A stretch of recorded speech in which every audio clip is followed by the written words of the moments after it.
ভুতুড়ে বিদ্যুৎ বিলে অতিষ্ঠ গ্রাহক যা নিয়ে সবচেয়ে বেশি অভিযোগ করেছেন প্রিপেড মিটার ব্যবহারকারীরা। কারো মতে বাড়তি ব্যবহার না করেও মাসের ব্যবধানে জমা করতে হচ্ছে কয়েক গুণ পর্যন্ত। যদিও গ্রাহকদের এই যুক্তি মানতে নারাজ সরবরাহকারী কর্তৃপক্ষ। অন্যদিকে বিলের পাশাপাশি গ্রাহকদের বড় অভিযোগ রয়েছে লোডশেডিং নিয়েও।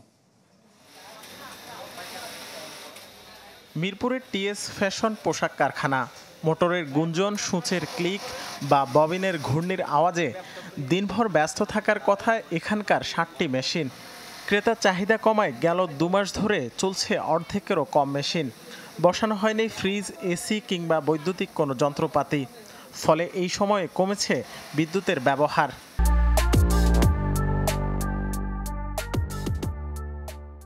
কিন্তু ভৌতিকভাবে দ্বিগুণ হয়েছে বিদ্যুৎ বিল। আগে যাইতো 20 থেকে 25-30 হাজারের পার হইতো না। এখন আপনার গত মাসেও 55,000 টাকা রিচার্জ করছি, এরপরও আমার টাকা শর্ট। তাদের বললে তো বলে আপনার কাজ বাড়ছে, আমার মেশিন বাড়ছে, না আসলে তা না। একই অভিযোগ রাজধানীর আবাসিক প্রিপেড গ্রাহকদেরও। কারণ ছাড়াই বিদ্যুতের বিল বেড়েছে দ্বিগুণ থেকে 10 গুণ পর্যন্ত। রয়েছে অযাচিত মিটার ভাড়া ও অতিরিক্ত ডিমান্ড চার্জ নেয়ার অভিযোগও। বিলিং সিস্টেম যেটা ছিল ওইটাতে আমরা বুঝতে পারতাম কত ইউনিট আমরা ইউজ করছি, আমরা এটা বুঝতে পারতাম, কিন্তু এখন তো আমরা এটা বুঝতে পারতেছি না।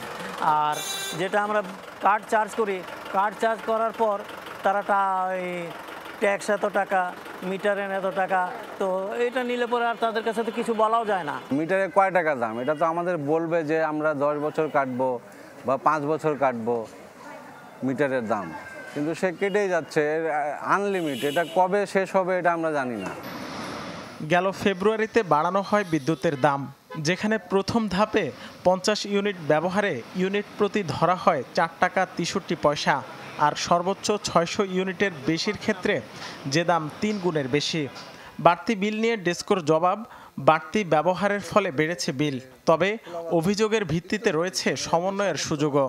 যারা নাকি ওই 200-300 ইউনিট ইউজ করে এদের কিন্তু অভিযোগটা কম, তার থেকে যারা বেশি কনজামশন এদেরই অভিযোগ বেশি। আর অভিযোগের কারণটা হলো এই জিনিসটা তো আর এরা চিন্তা করে না যে টেম্পারেচার বেশি আছে, আমি এখন বাইরেই যাইতে সাহস করতেছে না এই রোদের তাপের কারণে, সে ঘরের মধ্যে অবস্থান করতেছে এবং তার ইকুইপমেন্টও বেশি পাওয়ার কনজিউম করতেছে, এতে কনজামশন অনেক কিন্তু বাড়তেছে। এ বিষয়ে অনলাইনে একটি জরিপ চালায় চ্যানেল 24। এতে সারা দেশের 53,000 মানুষ অংশগ্রহণ করেন, যার মধ্যে 94% জানান গেল 2 মাসে বিদ্যুতের বিল বেড়েছে অস্বাভাবিক হারে। রাকিব হোসেন, চ্যানেল 24, ঢাকা।